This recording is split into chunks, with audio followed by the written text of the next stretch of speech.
Instagramवर मी जेव्हा कायरोप्रॅक्टरचे व्हिडिओ बघतो ना, तेव्हा बघताना फार भीती वाटते, कारण ते हाडांचे आवाज येत असतात. पेनफुल असते ट्रीटमेंट ही. आज बघा तुम्ही IT सेक्टर मधले बरेच लोकांचे MRI जर बघितले तर डिस्बल्ज, डिसहर्निएशन, बऱ्याच वेळा मणक्याचे फ्रॅक्चर्स जे येतात ते बाथरूम मध्येच रात्रीच्याला फ्रॅक्चर झालेले कमीत कमी 40-50% पेशंट आहेत वयाच्या 60 नंतर. छोट्या छोट्या गावांमध्ये हाड वैद्य आहेत की ज्यांच्या पिढ्यानपिढ्या तो व्यवसाय करतायत, त्यांच्या हाताला गुणे म्हणतात. तर त्यांच्याकडे पेशंटनी जाणं योग्य आहे की अयोग्य? पंढरपूरची एक केस आहे. तो पेशंट तो खुर्ची झोपायचा असा. बापरे. ट्रीटमेंट दिल्यानंतर तो घरी गेला, पंढरपूरला पोहोचला, झोपला आणि परत दुसऱ्या दिवशी पहाटे उठून माझ्याकडे आला. एखादं काहीतरी उचलले. बऱ्याच वेळा बघा सिलेंडर उचलला आणि मला स्लिप डिस्क झाली. सध्याच्या लाईफस्टाईलमुळे असे हाडाचे कुठले आजार आहेत की जे खूप कॉमन झाले?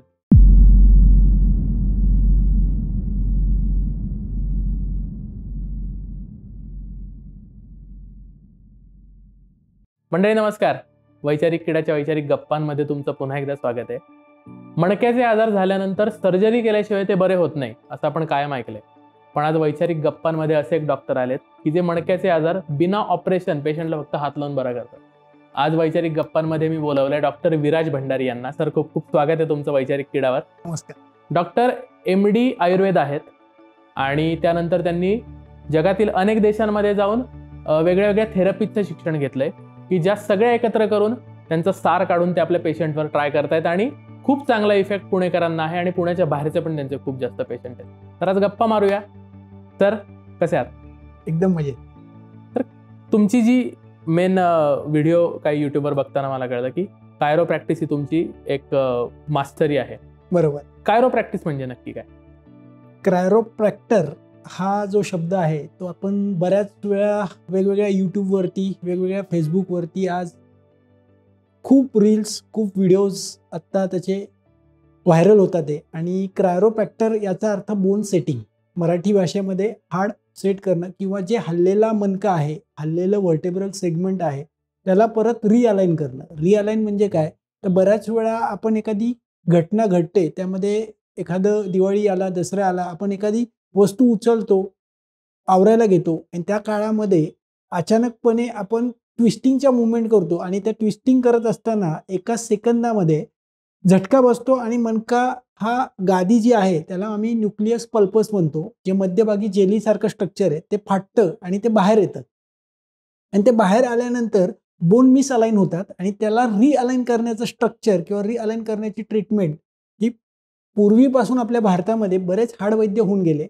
अमेरिका, इंग्लंड, ऑस्ट्रेलिया, प्रत्येक भागामध्ये तो जो काही सरकलेला मणका आहे किंवा सरकलेलं हाड आहे, सरकलेलं बोन आहे, सरकलेला सांधा आहे, त्याला परत रिअलाइन करणं म्हणजे क्रायरोप्रॅक्टर. पण अस्थिरोग तज्ञ आणि कायरोप्रॅक्टर याच्यात काय फरक आहे मग? खूप फरक आहे. एक लक्षात घ्या, अस्थिरोग तज्ञ ही डिग्री जी आहे ती सर्जरीशी रिलेटेड आहे. म्हणजे ज्यांना सर्जरी करायची आहे, ऑर्थोपेडिक डॉक्टर हा सर्जन आहे. तो ॲक्यूट कंडिशन ज्यांना झाली आहे, एखाद्या वेळेस फार मोठा आघात झाला, तिथे नर्व्स पूर्ण दबल्या गेल्या किंवा एक बोनचे तुकडे झालेत, पण तिथे स्क्रू लावल्याशिवाय तो बसू शकत नाही. पण जिथे गादी बाहेर आली आहे तिथे क्रायरोप्रॅक्टर आणि मॅन्युअल थेरपीचा उपयोग होतो. तर ऑर्थोपेडिक डॉक्टर हे सार्वदेहिक जिथे जिथे ॲक्यूट कंडिशनमध्ये काहीतरी जोडायचं आहे आणि ते स्क्रू लावल्याशिवाय जोडता येणार नाही, अशा अवस्थेमध्ये ते लोक काम करतात. ओके, म्हणजे बेसिकली शरीर उघडं फाडून हो, त्या हाडापर्यंत पोहोचणारा हा अस्थिरोग तज्ञ. येस. हाडाच्या वेगळ्या वेगळ्या आजारांचं मूळ कुठल्या एका ठिकाणी असतं का? नक्कीच असतं. एक लक्षात घ्या, कोणताही आजार होतो त्याला कारण आहे. कारणाशिवाय या पृथ्वीवरती काही घडत नाही. मेन कोणताही आजार किंवा आपण जसं आता एक उदाहरण म्हणून आपण सायटिका घेऊ. सायटिका का होतो, तर सायटिका होण्याची 3 प्रामुख्याने गोष्टी आहेत. पहिलं गोष्ट आहे आहार, दुसरी गोष्ट आहे विहार, तिसरी गोष्ट आहे पोश्चर, चौथी गोष्ट आहे तुम्ही कशा प्रकारे एक्सरसाइज करता आणि तुमचा दिवसभराचा वर्कआउट कसा आहे. तर पहिली गोष्ट आहे आहार. आहार म्हणजे काय, तर आज लोकांची खाण्याची पद्धत, आहार बऱ्याच वेळा लोक वेळ झाली म्हणून जेवण करतात, भूक लागली म्हणून नाही. एक लक्षात घ्या, वेळ लागली म्हणून जेवण करणं आणि भूक लागली म्हणून जेवण करणं यामध्ये फरक आहे.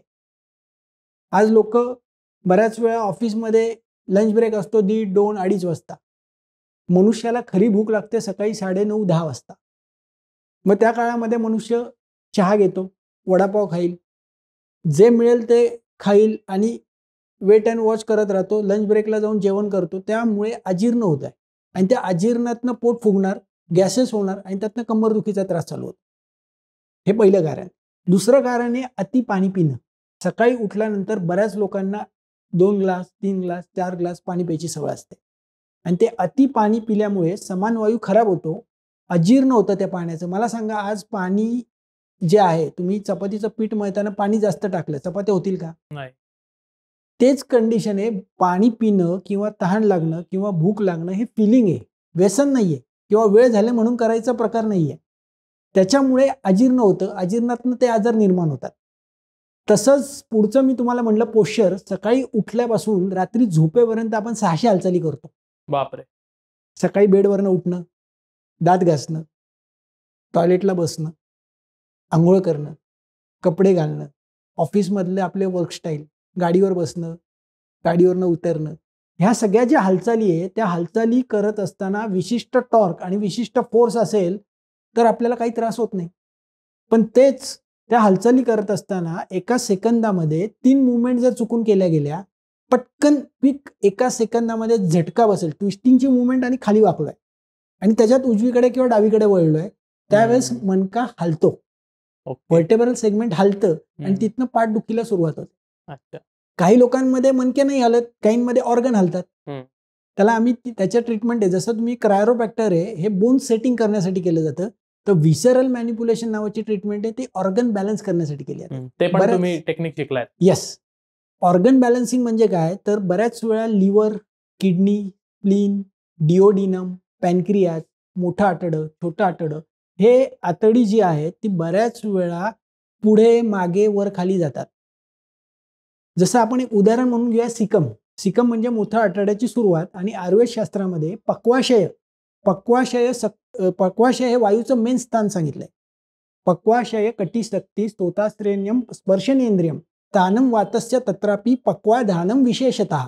पक्वाशय जे आहे, मोठं आतडं जे आहे, हे वायूचं मेन स्थान आहे. आज बऱ्याच लोकांमध्ये पक्वाशयच बिघडलेलं असतं, त्यामुळे सतत गॅसेस होणं, पोट फुगणं, काही खाल्लं तर पचत नाही, आम्लपित्ताचा त्रास होणं, ह्या सगळ्या गोष्टींमुळे त्याचा परिणाम कुठेतरी त्या कमरेवरती होतो. मग ते ऑर्गन इम्बॅलन्स होतं, त्याला परत रिअलाइन करतं. म्हणजे प्रत्येक सिकम जर बघितला, मोठं आतडं बघितलं, त्याची एक विशिष्ट अशी मुवमेंट आहे. ओके. किडनी, उजवी किडनी या पद्धतीने शरीराच्या आतमध्ये कंटिन्युअस हालत असते. अच्छा. डावी किडनी या पद्धतीने हालत असते. लिव्हर वरती जाईल, खाली येईल, वरती जाईल, परत डावीकडे जाईल. लिव्हरची स्पेशल मुवमेंट आहे आतमध्ये, ही कंटिन्युअस प्रत्येक पेशंटमध्ये चालू असते. ती मुवमेंट जर बिघडली तर तिथले लिगामेंट टाईट होतात, मणक्यावरती प्रेशर येतं.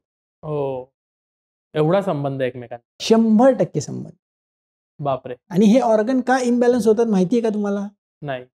हे ऑर्गन जे आहे ते बऱ्याच वेळा बऱ्याच पेशंटमध्ये, जे लोक अतिविचार करतात, अतिचिंता करतात, आज जर बघितलं तर प्रत्येक माणसाची जीवनशैली ही अतिविचार, अतिचिंता, भविष्याचा आणि भूतकाळ, वर्तमानात जीवनच जगत नाहीये. मला फ्लॅट घ्यायचा आहे, मला मर्सिडीज घ्यायची आहे, BMW. आज काय आपल्याकडे आहे तो माणूस गमवून बसलाय आनंद, आणि त्या विचारांमुळे मग वेगवेगळे ऑर्गन इम्बॅलन्स होतात. मी आता त्याच्यावरच येत होतो की भावना आणि त्या भावनांमुळे कुठल्या कुठल्या ऑर्गनवर काय काय परिणाम होतात. एक लक्षात घ्या, लिव्हर जो आहे, जे लोक सतत जागरण करतात, आहे सतत चहाचं अतिसेवन आहे आणि सतत चिडणं, क्रोध, प्रत्येक गोष्टीला राग, म्हणजे त्यांना कोणीतरी जरी चांगलं समजावलं आलं, जवळचा एक नातेवाईक येतो घरामध्ये, अरे ही गोष्ट अशी नको करू, तुला काय कळतंय.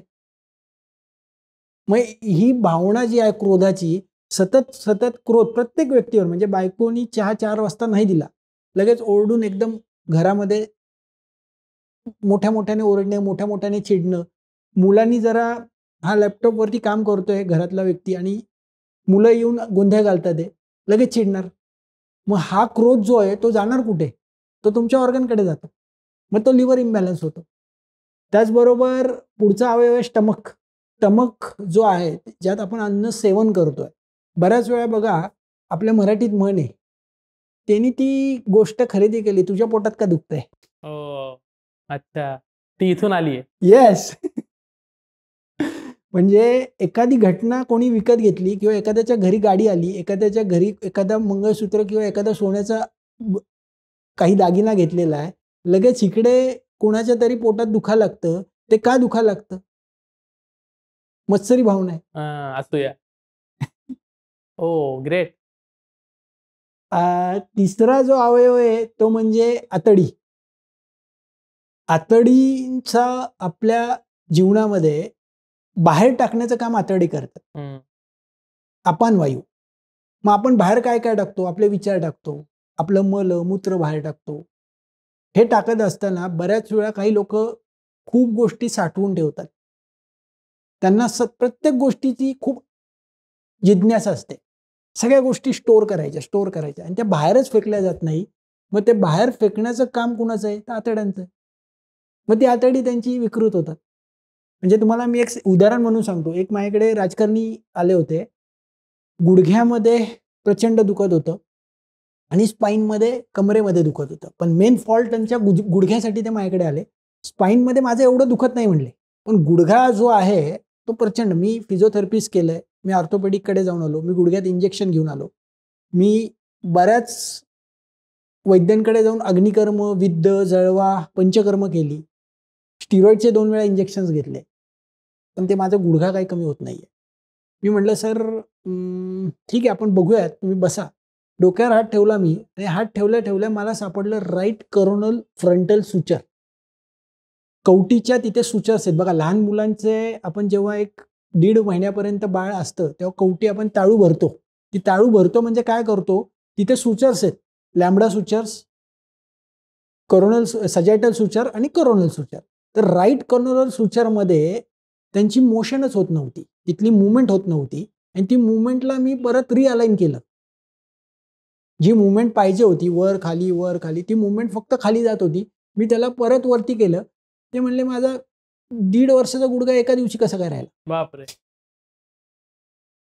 त्याबरोबर त्यांची कंबर पण थांबली. म्हणजे एक लक्षात घ्या, हे काय आहे, प्रायमरी फॉल्ट ओळखणं, डायग्नोसिस इज व्हेरी इम्पॉर्टंट या क्षेत्रामध्ये.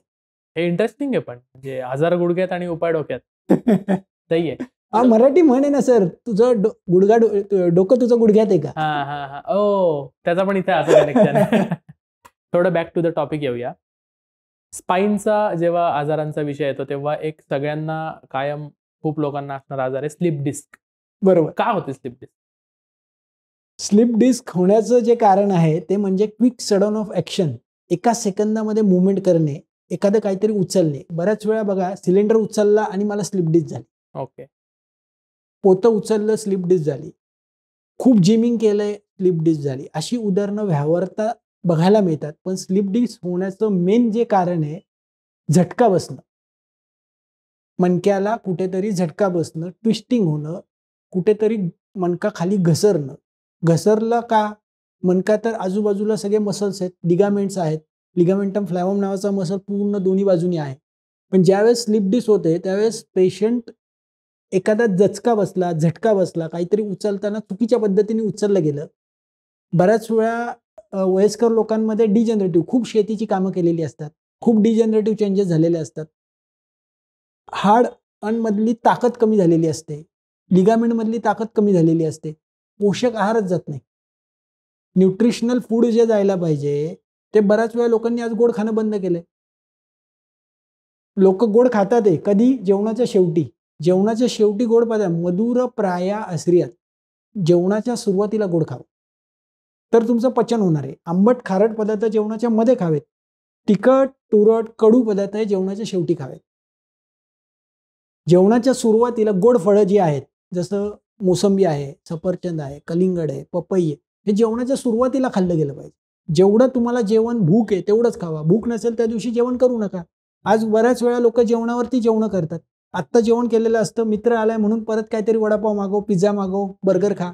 मग वारंवार जेवणावर जेवण त्यांनी आम तयार होतो पोटामध्ये आणि तो आम पोटात अडकतो आणि सगळे सांधे सुजवायला चालू करतो. मग मणके सगळे सुजतात आणि मग तिथनं होणारा आमवात आणि स्लिप डिस्क.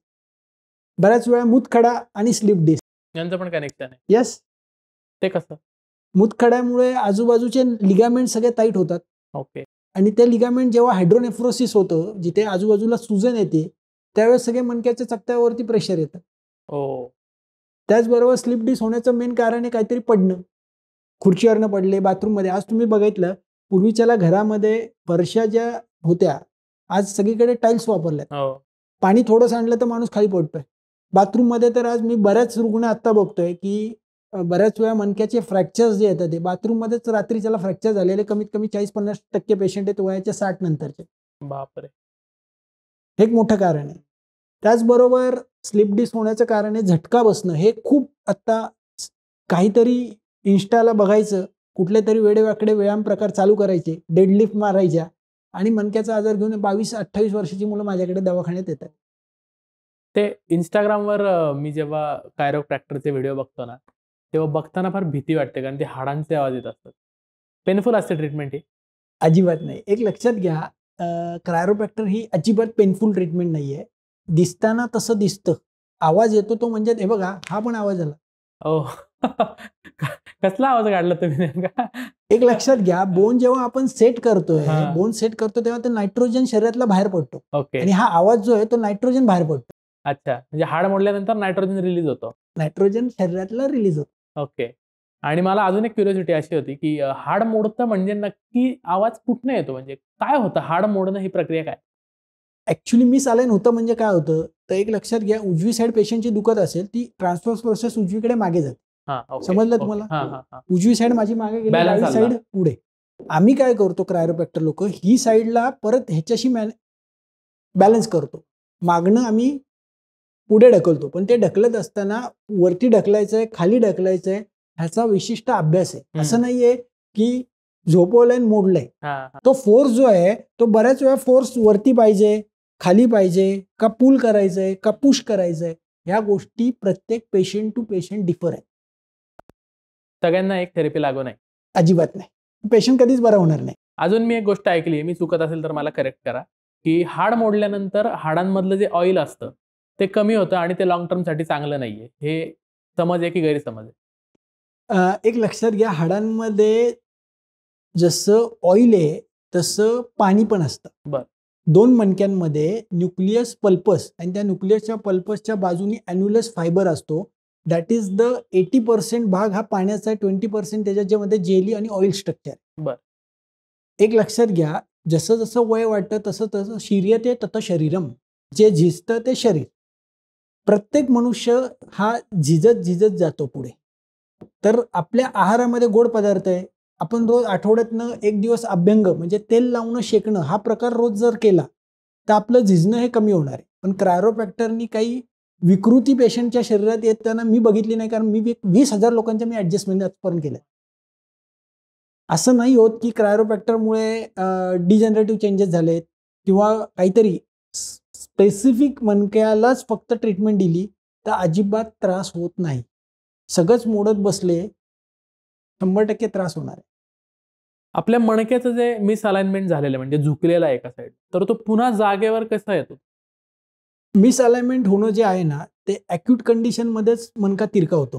क्रोनिक कंडिशनमध्ये मणका कधी तिरका होत नाही. क्रोनिकमध्ये पेशंटचा मणका झिजायला लागतो, हां. बारीक बारीक होत जातो आणि जेव्हा पेशंटचा मणका तिरका जातो त्याला आपण जवळजवळ 3 ते 4 थेरपी वेगवेगळ्या वापरतो. त्याच्यामध्ये मसल बॅलन्स करण्यासाठी MET, स्ट्रक्चरल इंटिग्रेशन नावाची एक ट्रीटमेंट आहे ज्याच्यामध्ये फेशियल रिअलाइन केला जातो आणि क्रायोप्रॅक्टरचं सेशन त्याच्यामध्ये खूप चांगला रोल करतं की जिथे पेन कमी करतं आणि पेशंटचा जो तिरका झालेला मणका आहे तो परत रिअलाइन होण्यासाठी मदत मिळते. म्हणजे एक लक्षात घ्या, स्पेसिफिक आपण चेक करतो की उजवी साईड बाहेर आहे तर ती उजवी साईडच आतमध्ये ढकलली जाते. बरं. मग त्या उजव्या साईडला वरती घ्यायचंय, खाली घ्यायचंय, ती जागा सॅक्रम, इलियम आणि सॅक्रम. इलियम हा आतमध्ये गेला असेल तर आपण त्याला बाहेर ओपन करतो. इलियम जास्त बाहेर गेला त्याला आतमध्ये ढकललं जातं. म्हणजे हे पेशंट टू पेशंट आपण एक्सरे आणि पेशंटला बघून ठरवतो की आतमध्ये ढकलायचं का बाहेर ढकलायचं का वरती ढकलायचं का खाली ढकलायचं. तुम्ही 20,000 पेशंट चेक केले डॉक्टर. सध्याच्या लाईफस्टाईलमुळे असे हाडाचे कुठले आजार आहेत की जे खूप कॉमन झाले? डोक्यापासून ते खाली पायाच्या बोटांपर्यंत क्रायोप्रॅक्टर ट्रीटमेंट ही लागू होते ॲक्च्युली. जसं डोळ्यांचे आजार आहेत, डोळ्यांनी दिसत नाहीये किंवा डोळ्यांना बऱ्याच वेळा नंबर कमी होत नाहीये, अचानक खूप नंबर वाढतोय.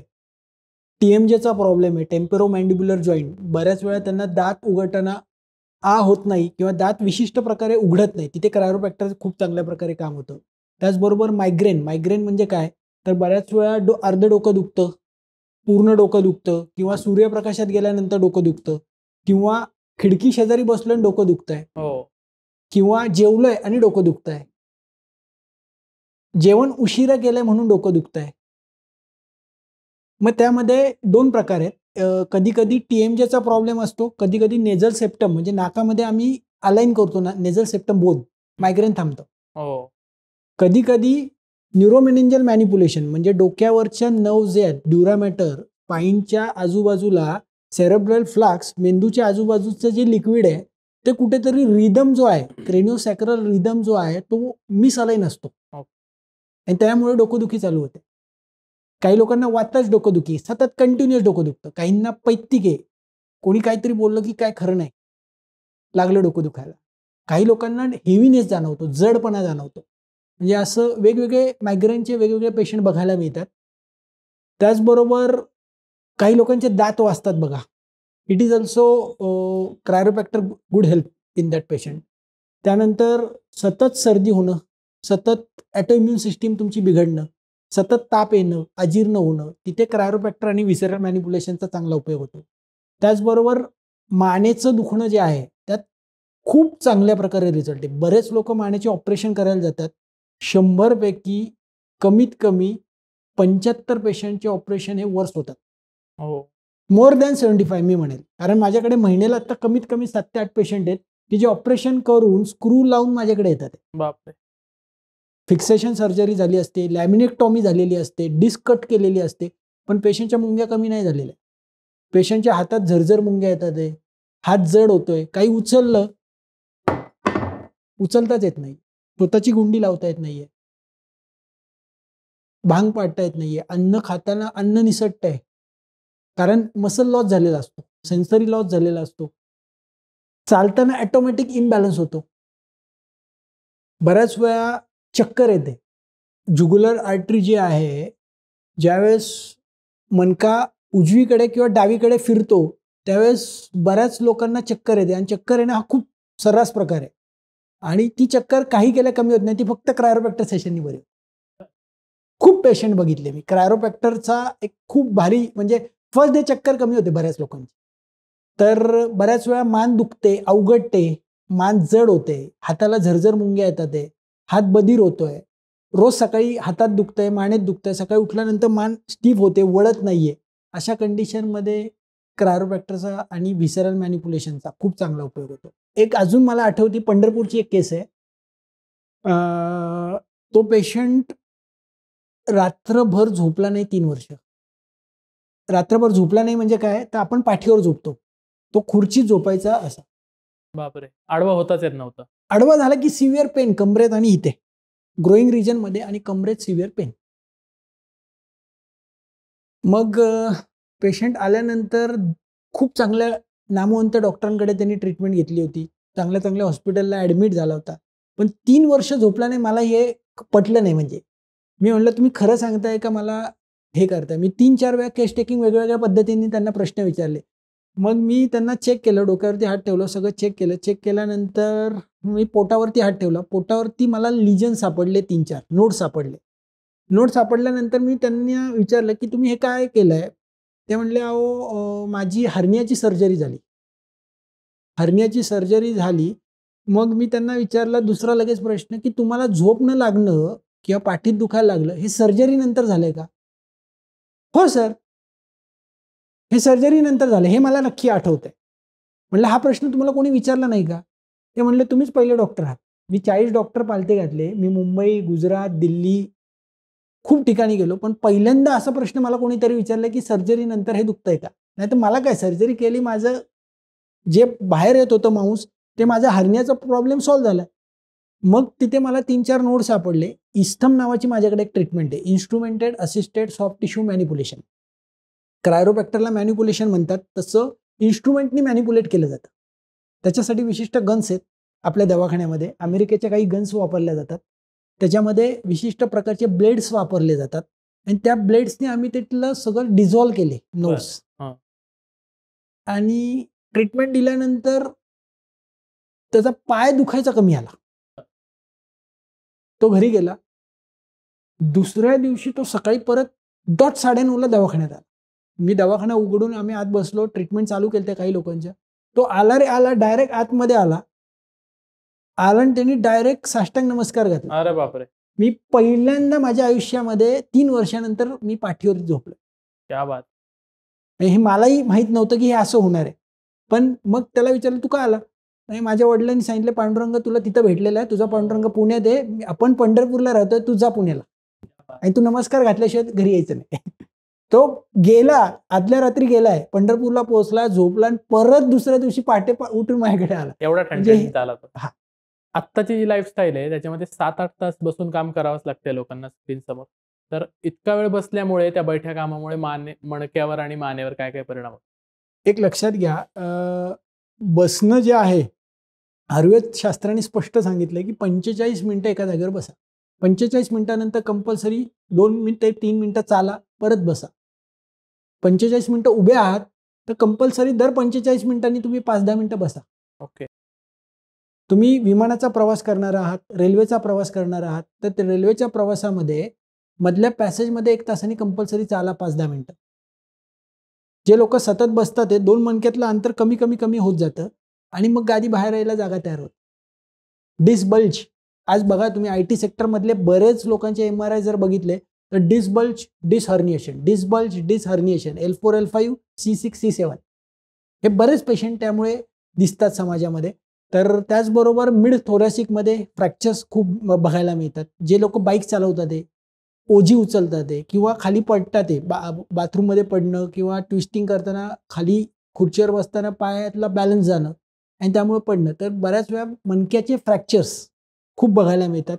त्या फ्रॅक्चरमध्ये क्रायोप्रॅक्टरचा खूप चांगला रोल आहे की जिथे पेन कमी होत नाहीये, म्हणजे लोक स्टिरॉइड इंजेक्शन घेऊन माझ्याकडे येतात. मला द्या ना एखाद्या पेशंटचं उदाहरण. आत्ता जस्ट एक 33 वर्षाच्या लेडीज आल्या होत्या. 3 वेगवेगळ्या डॉक्टरांकडे इंजेक्शन घेतल्यानंतर ते माझ्याकडे आल्या आणि त्यांचं पहिली गोष्ट त्यांच्या डोक्यात होतं की हा स्पाईनचा आजार आहे की नाही. कारण मी एवढ्या चांगल्या डॉक्टरांकडे गेलेत, नामवंत आहे, मी इंजेक्शन घेतले तरी माझं बरं का नाही. त्या डिप्रेशनमध्ये गेल्या. पण जेव्हा मी त्यांच्या डोक्यावर हात ठेवला आणि चेक केलं तेव्हा त्यांना म्हणलं मॅडम हा लिव्हर आणि मोठा आतडं सिकम याच्यामुळे हा त्रास होतोय तुम्हाला. मग त्यांचे मिस्टर म्हणले की मला नाही पटत आहे, कारण ऑब्व्हियस आहे हे कुठे समाजात नाहीच आहे हे शास्त्र, त्याच्यामुळे लोकांना पटकन विश्वासच बसत नाही की हे मी जे सांगतोय ते बरोबर आहे का नाही. पण जेव्हा मी त्यांच्या लिव्हर आणि सिकमला ट्रीटमेंट दिली, त्यांचं दुखणं 1.5 वर्षाचं दुखणं जे होतं, जे इंजेक्शन घेऊन नाही कमी आलं, ते पहिल्या दिवशी झरझर पळायला लागले आमच्या क्लिनिकमध्ये. आणि त्यांनी नवऱ्याला पळून दाखवलं. अरे बापरे. मग नवऱ्याने मला अक्षरशः आत आले, नमस्कार केला पाया पडून की डॉक्टर मी सॉरी मी तुम्हाला असं बोललो, पण खरंच हे नॉलेज वेगळं आहे. बापरे. म्हणजे ही गोष्ट योग्य जर डायग्नोसिस केलं तर कुठलंही दुखणं जे आहे मणक्याचं ते बरं होऊ शकतं. हा कॉन्फिडन्स माझ्या दिवसेंदिवस माझं जसं वय वाढत चाललंय, जसं जसं मी रोज काम करतोय, आज डेली एक 24 पेशंटच्या मॅन्युअल थेरपी मी करतो आणि 10 पेशंट रोजचे नवीन चेक करतो. म्हणजे साधारण आम्ही एक 24 आणि 10 34 ते 35 पेशंट मी रोज बघतोय मणक्याचे. Sciatica, slip disc, no compression, ज्यांचं हाताला मुंग्या येतात ते पायाला मुंग्या येतात. आणि हा कॉन्फिडन्स आता वाढत चालला की काय होऊ शकतं. आणि एक लक्षात घ्या, नाण्याला दोन्ही बाजू आहे. मी काय देव नाही आहे, मी पण माणूसच आहे. मी प्रत्येकासाठी चांगले प्रयत्न करतोय. भावना हीच आहे की लोक बरी झाली पाहिजे. आत्ता व्यायाम करायचे जे काही प्रकार आहेत, जिम मध्ये करतात, कोणी तालमीत करतं, कोणी घरच्या घरी करतं, तर यात चुकीचे व्यायाम प्रकार कुठले आहेत की जे टाळले पाहिजे करणं? एक लक्षात घ्या, पहिली गोष्ट, व्यायाम तुम्ही जेव्हा चालू करताय सातत्य पाहिजे. कन्सिस्टन्सी आज राहिलेली नाही. लोकांनी, तुम्ही आज 108 सूर्यनमस्कार मारलेत, मी दुसऱ्या दिवशी तुमच्याकडनं इन्स्पायर व्हायचं आणि मी 108 मारायचे. अरे पण तुम्ही सगळ्यांनी सुरुवात जी आहे ती तुम्ही पहिले 3 सूर्यनमस्कार मारा आठवड्याभर. त्याच्यानंतर आठवड्यानी तो व्यायाम प्रकार तुम्ही 5 वरती न्या. तोच व्यायाम प्रकार तुम्ही पुढच्या आठवड्यात अजून वाढवा. हळूहळू वाढवणं आणि सातत्यानं व्यायाम करणं हे पहिली गोष्ट प्राथमिक गरज आहे. दुसरी गोष्ट, रोज चाललं पाहिजे. 30 मिनिटं रोज सकाळी चालणं, 30 मिनिटं रोज संध्याकाळी चालणं. आणि व्यायाम करत असताना कुठलाही व्हॅगरसली साहसी व्यायाम प्रकार नको आहेत. एखाद्याचं काहीतरी वेडं वाकडं बघितलं आणि ते करायला गेलो मणका मोडून बसलाय. असे खूप केस स्टडी आता जिम नंतर, म्हणजे डेडलिफ्ट नावाचा जो प्रकार आता तुम्ही बघताय, जवळजवळ 70-80% पेशंट माझे महिन्यात, तशी मुलं पण माझ्याकडे येतात. हो, त्याची पोझिशनच जराशी विचित्र आहे की ते मणक्यातून उचलावं लागतं. खूप आघात मणक्यावरती होतात, मणके घासले जातात आणि मणके मागे सरकतात. बर. आणि त्यामुळं बऱ्याच वेळा लघवीचं सेन्सेशन गेलेली मी मुलं बघितली. संडासचा कंट्रोल गेलाय, समजत नाहीये, मणका हल्ल्यामुळे नव दबली गेली आणि संडास झालेली समजत नाही, लघवी झालेली समजत नाही, डायपर घालून फिरावं लागतंय. परंतु त्या केसेसमध्ये खूप अवघड परिस्थिती येऊन बसते. कधी कधी जर मणका पिचकून बसला आतमध्ये, त्याला ऑपरेशन करून पण ते लोक सक्सेस होत नाही. त्यामुळे एक लक्षात घ्या, व्यायाम करा, तुम्हाला जेवढं सोसेल तेवढाच करायचा, अतिसाहस कुठलाही करायचं नाही आणि आपल्या वयानुसार करा. तुमचं वय काय? वय 35 आहे, त्यानुसार व्यायाम करा. 80च्या वर्षात 70 वर्षाच्या माणसांनी 35चा व्यायाम करू नये. डेडलिफ्ट प्रकार जो आहे तो करणं योग्य आहे की अयोग्य? मग एक लक्षात घ्या, चांगले टीचर्स पाहिजेत, चांगले ट्रेनर्स पाहिजेत आणि त्यांच्या गायडन्स खाली तुम्ही करा. कारण आता जिमचे जे व्हिडिओज टाकतात पोरं, 4-8 दिवसातून एकदा जिमला जातात, त्यांना डेडलिफ्टचाच व्हिडिओ टाकायचा असतो, कारण त्याच्यात ते वजन दिसताना बाजूला, एक लक्षात किती घ्या जास्त वजन सर, उचलतं. काय होतं की ट्रेनर्स पाहिजेत, योग्य मार्गदर्शन पाहिजे आणि त्यानंतर तुम्ही कुठली गोष्ट करा. अज्ञान जे आहे ते आपल्याला खूप चुकीच्या मार्गाला घेऊन जातं आणि त्यातनं तुमचे मणकेच नाही, ऑर्गन इम्बॅलन्स होतात, नर्व डॅमेजेस होतात आणि पुढे जाऊन ती भयंकर परिस्थिती होते. मग स्पाईनचे काही स्पेसिफिक व्यायाम आहेत का की जे रोज सातत्याने केले पाहिजे, की ज्यांनी व्यवस्थित राहील आपलं पोस्ट?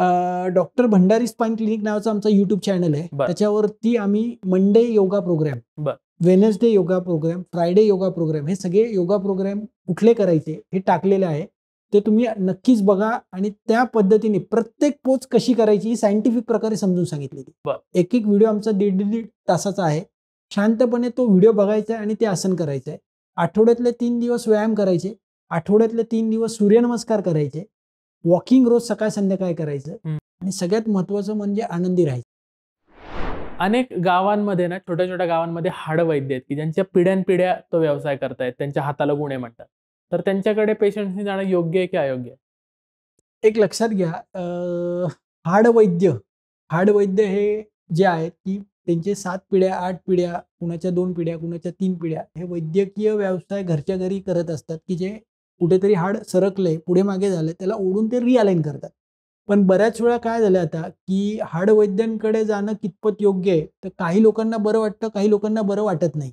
त्याचा रेशो प्रत्येक हाडवैद्यानुसार वेगळा वेगळा आहे. परंतु मला असं वाटतं की आता आपल्याकडे एक्सरेची सोय आहे, MRIची सोय आहे, क्लिनिकल असेसमेंट करून जर ती ट्रीटमेंट दिली तर रिझल्ट्स 100x आहेत. पण मला माहीतच नाहीये तो मणका उजवीकडे हल्लाय का डावीकडे हल्लाय आणि दोन्हीकडे हलवतात, लोक दोन्हीकडे हलवतात, म्हणजे उजवीकडे पण सरकून टाकतात, कधी कधी डावीकडे पण सरकून टाकतात. मग मी बऱ्याच वेळा बघितलंय की हाडवैद्यांकडनं पेशंट येतो, कधी कधी तो बेडंट होऊन जातो.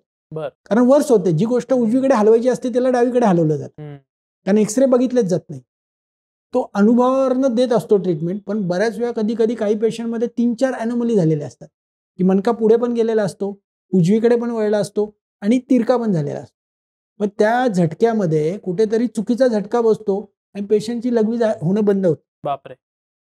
एक पेशंट बघितलं मी की मानेचं एक पेशंट माझ्याकडे आलं होतं. शिक्रापूर वेताळ नावाची एक मुलगी 10वीची एक्झाम तिची होती आणि त्या एक्झामच्या काळामध्ये तिने रात्रभर अभ्यास केला आणि अभ्यास करून ती झोपली आणि सकाळी ती झोपली, ती काय आहे, अभ्यास करता करता झोपली. मग 3-4 उशे होते, त्या 3-4 उशावर ती झोपली गेली. सकाळी उठली, मान पूर्ण अवघडली तर तिचे मान सरळ होत नव्हती. मग आता घरातले लोक म्हणले, शिक्रापूरला राहतोय आपण, चल एक आजी इथे हाडं बसवते तिच्याकडे जाऊ. तिने जे हाड मोडलं ते C2 सेकंड सेगमेंट पूर्ण बाहेर आलं,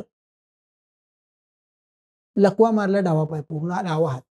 ती चालता चालता पडायला लागली. म्हणजे अक्षरशः मी तिला बघितलंय ती, आणि ती माझ्याकडे येण्याआधी जवळजवळ 3 महिने हडपसरच्या एका ऑर्थोपेडिककडे होती. 3 महिने तिला ट्रॅक्शन लावून ठेवलं होतं, काढायचंच नाही घरी. 3 महिने कंटिन्युअस ट्रॅक्शन. पण तिचा काय, तो ट्रॅक्शन काढलं, माझ्याकडे आणलं, गाडीत ट्रॅक्शन घालून आली, मी ट्रॅक्शन काढायला लावलं, दवाखान्यात पण ते ट्रॅक्शन घेऊनच होते. मी ते ट्रॅक्शन काढायला लावलं आणि मी चेक करायला गेलो, ती बेशुद्ध पडली.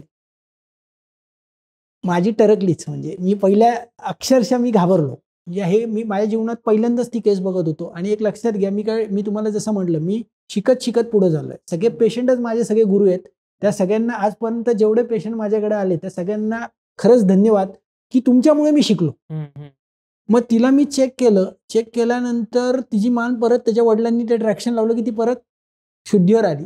मी सगळं चेक केलं. चेक केल्यानंतर तिला 16 लाख रुपयाचं ऑपरेशन सांगितलं होतं संचेती हॉस्पिटल. बापरे. मग मी घ्यायची का नाही केस किंवा काय करायचं, पण मी चेक केल्यानंतर मी तिच्या वडिलांना म्हटलं, एक काम करूयात, आपण एक आठवड्यानी 3 थेरपी देऊ. तिला जरा बरं वाटलं तर आपण पुढे जाऊ. कारण मलाही माहित नाही की हे कितपत बरं होणार आहे. कारण माझा स्वभावच हा आहे की हे सूर्य, हे चंद्र, नाही तर नाही, हा तर हा. आणि आत्ता तर मी सगळ्यांना सांगतो, होणार तर होणार, नाही होणार तर हे होणार नाही. मग ह्या स्वभावामुळे मी त्यांना डायरेक्ट सांगितलं, आपण प्रयत्न करून तर बघू. मग तिच्या घरच्यांनी परमिशन दिली आणि जशी आम्ही ट्रीटमेंट चालू केली, पहिल्या आठवड्यामध्ये तिची चक्कर येणं हा प्रकार बंद. तिचा बेल्ट गेला मेन म्हणजे पहिल्याच आठवड्यात. दुसऱ्या आठवड्यामध्ये मी जेव्हा तिला मॅनिप्युलेट करत होतो, क्रायोप्रॅक्टर सेशन देत होतो, थोरॅसिकला क्रायोप्रॅक्टर गेला, तिला चक्कर आली. मग मी परत थोडासा घाबरलो त्यावेळेस, परंतु पण ती सेटल झाली. पण ती चालायला लागली. आफ्टर क्रायोच्या सेशन नंतर ती चालायला लागली. तिचं पडणं बंद झालं. तिला लघवी झालेली समजायला लागली. पायातली ताकद वाढली. मग मला जीवात जीव आला की आपल्यात काहीतरी आहे आणि ह्या थेरपीने उपयोग होतोय. मग 3rd सेशन नंतर आम्ही तिचं पूर्ण ट्रीटमेंट प्लॅन केला आणि मोजून 9 महिन्यामध्ये ती पळायला लागली. बापरे. आणि 100% ऑपरेशन वाचलं. तिच्या घरातले आई वडील सगळ्यांनी पेढे, चिवडे असं बरंच दिवाळीचा फराळ घेऊन ते माझ्याकडे दवाखान्यात आले. अक्षरशः आई वडील रडले प्रचंड प्रमाणात, पाया पडले. म्हणले, डॉक्टर खरंच तुम्ही देवासारखे आम्हाला भेटलात, पण आमची मुलगी खरंच वाचली आता. म्हणजे मी स्वतः ती केस माझ्या आयुष्यात माझ्या सुरुवातीच्या काळात आली होती. म्हणजे येऊनही आता तिला एक 10-12 वर्ष झाले. पण आपला आत्ताच्या गप्पा ऐकून कॉमन लोकांना एक प्रश्न पडेल की, आणि तो ऑब्व्हियस पण आहे की ही थेरपी आहे, तर ही कंटिन्युअस घ्यायची आहे की काही काळासाठी घेऊन बरा होतो माणूस? एक लक्षात घ्या, ही थेरपी 7 ते 12 सेशन्स, 7 ते 12 महिने फक्त आपण ट्रीटमेंट देतो. 7 ते 12 महिन्यानंतर पेशंटला फक्त एक्सरसाइजवरती पुढे ठेवलं जातं आणि चांगलं आहार त्यांना आपण देतो की जे काही गोष्टी आपण खायला सांगतो. त्याचबरोबर वाफारा घेणं, घरच्या घरी आठवड्यातले 2 दिवस पुढे ट्रीटमेंट संपल्यानंतर वाफ घेणं, सूर्यनमस्कार करणं, वॉकिंग करणं, विशिष्ट प्रकारची आसनं करणं. विशिष्ट प्रकारची आसनं जी देतो त्याच्यामध्ये मसल एनर्जी टेक्निक एक्सरसाइजेस, की विशिष्ट आता हॅमस्ट्रिंग आहे तर हॅमस्ट्रिंगचे ताकद वाढवणारी आसनं, ग्लूट्सची ताकद वाढवणारी आसनं, क्वाड्रासेप लंबोरम त्यांचा शॉर्ट झालाय तर ती आसनं देतो. पुढे जाऊन म्हणजे ती कॉम्प्रेस होणार नाही या दृष्टीने एक प्रोटोकॉल दिला जातो. पथ्यामध्ये काही विशिष्ट आहार दिला जातो की जेणेकरून तो आहार घेतल्यामुळे त्यांना परत डिजेनरेटिव्ह चेंजेस येणार नाहीत. हा, म्हणजे लाईफ लॉंग काही होणार नाही याची काळजी त्या 7-12 सेशन मध्ये घेतली जाते. एक लक्षात घ्या, माझ्याकडे जवळजवळ मला या प्रॅक्टिसला 19 वर्ष झाली आज. आणि गेल्या 13 वर्षापासूनचा माझ्याकडे डाटा आहे की जे लोक 13 वर्ष जे ट्रीटमेंट घेऊन गेले त्यांना आम्ही बऱ्याच वेळा मार्च महिन्यात फोन करतो आणि एकदा दवाखान्यात भेटायला या, चहा प्यायला या. तर त्या लोकांनी येऊन अशा कमेंट्स दिल्यात की मी तर 13 वर्षात मला कुठलाही आजार झालेला नाही. हो. म्हणजे अशा कमीत कमी एक 4-5 हजार लोकांच्या कमेंट्स आम्ही घेतल्या जे लोक येऊ शकले. कारण माझ्याकडे आता भारतात नाही, अख्ख्या अमेरिकेतले महिन्याला 2-3 पेशंट आता चालू आहे, जर्मनीचे 2-3 पेशंट चालू आहे आणि भारतातल्या प्रत्येक जिल्ह्यातनं एक पेशंट. बापरे. नागपूरमधनं पेशंट येतात. नागपूर, चंद्रपूर, नाशिक, ठाणे, दादर, भिवंडी, कोल्हापूर, सांगली, सातारा. महिन्यातनं एकच दिवस ट्रीटमेंट असते.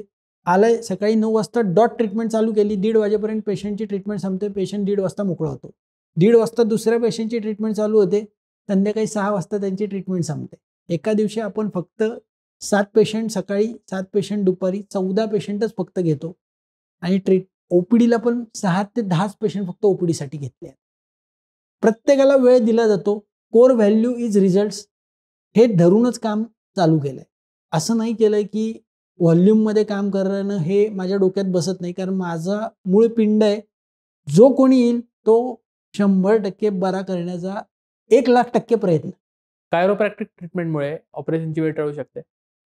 नक्कीच टळू शकते. एक लक्षात घ्या, जिथे रेट्रोलिस्थेसिस आहे, मणका मागे आलाय किंवा मणका उजवीकडे गेलाय किंवा डावीकडे गेलाय, तिथे ऑपरेशन 100% टळतात. अँट्रोलिस्थेसिसमध्ये ऑपरेशन करावं लागतं, एव्हियनमध्ये ऑपरेशन करावं लागतं, पण जिथे डिस्क हर्निएशन आहे, पोट्रुजन आहे, गाद्या कट करायला सांगितल्यात डॉक्टरांनी, नसा चोकअप झाल्यात, तिथे ऑपरेशन 1,00,000% वाचू शकतं. आणि कुठल्या कुठल्या आजारांचं? सायटिका, स्लिप डिस्क, कंबरदुखी, मानदुखी, चक्कर येणं, पायाला मुंग्या येणं, पाय जड वाटणं, 100 मीटरपेक्षा जास्त चालता न येणं, हे जे सिम्पटम्स ज्यांच्यामध्ये आहेत, सकाळी उठल्यानंतर कंबर आखडणं, ते नक्कीच बरं होऊ शकतं. आणि doctor Bhandari spine advance technique याच्याबद्दल मी ऐकलं रिसर्च करताना, ती नक्की काय? यामध्ये आपण काय केलंय, डॉक्टर भंडारी स्पाइन टेक्निक जी आहे त्यामध्ये विशिष्ट प्रकारच्या ट्रीटमेंट सगळ्या एकत्रित केल्या. जसं मी मगाशी तुम्हाला सांगितलं, मी आता फक्त नावं सांगतो. Facial manipulation, craniosacral therapy, visceral manipulation, structural integration, marma therapy, decompression, robotic decompression नावाचा एक टेबल आपण US वरनं आणलाय. बरं. आणि विविध प्रकारच्या वेगवेगळ्या काही मशीन्स आणि काही थेरपीज आहेत की जे आपण दवाखान्यात एकत्रित प्रमाणे वापरतो, की जिथे पहिलं मी डायग्नोज करतो की हा फेशियाचा प्रॉब्लेम आहे का, हा मसलचा प्रॉब्लेम आहे का, हा ऑर्गनचा आहे का, हा नर्वचा आहे का, हा मज्जातंतूमुळे आहे का, हे एकत्रित डायग्नोसिस केल्यानंतर जे गरजेचं आहे, कधी कधी एकाच पेशंटमध्ये 3-4 हजार सापडतात, कधी कधी एकाच पेशंटमध्ये 8 ते 10 हजार सापडतात. बापरे. मग पेशंटला कळतच नाही की हे ह्याच्यामुळे का हे ह्याच्यामुळे. पेशंटला वाटतं सगळं एकच आहे, पण तसं नसतं. प्रत्येक पेशंटचा आजार हा वेगळा आहे, प्रत्येक पेशंट हा वेगळा आहे, प्रत्येकाचा पिंड हा वेगळा आहे. त्यामुळे प्रत्येकाची ट्रीटमेंट ही कस्टमाइज जर केली तर रिझल्ट्स मिळतील. मित्रांनो, आज माझ्या खूप शंका क्लिअर झाल्यात मणक्याच्या आजारांच्या बाबतीतल्या. मणक्याचे आजार हे बरे होण्यासारखे आहेत, हा विश्वास मुळात सगळ्यांना येणं गरजेचं होतं आणि जे डॉक्टर भंडारींनी खूप चांगलं एक्सप्लेन केलं. हा व्हिडिओ आपल्या त्या नातेवाईकांसोबत, मित्रांसोबत शेअर करा की जे या आजारांमधनं जात आहेत, जेणेकरून त्यांना फायदा होईल आणि ते डॉक्टर भंडारींपर्यंत पोहोचू शकतील. तुम्हाला पण भविष्यात काही त्रास झाला तर डॉक्टर भंडारी आहेत. आणि वैचारिक क्रीडाला सबस्क्राईब करा, व्हिडिओला लाईक करा आणि जास्तीत जास्त शेअर करा. भेटूया वैचारिक क्रीडाच्या पुढच्या गप्पांमध्ये. तोपर्यंत tata, bye bye, thank you so much.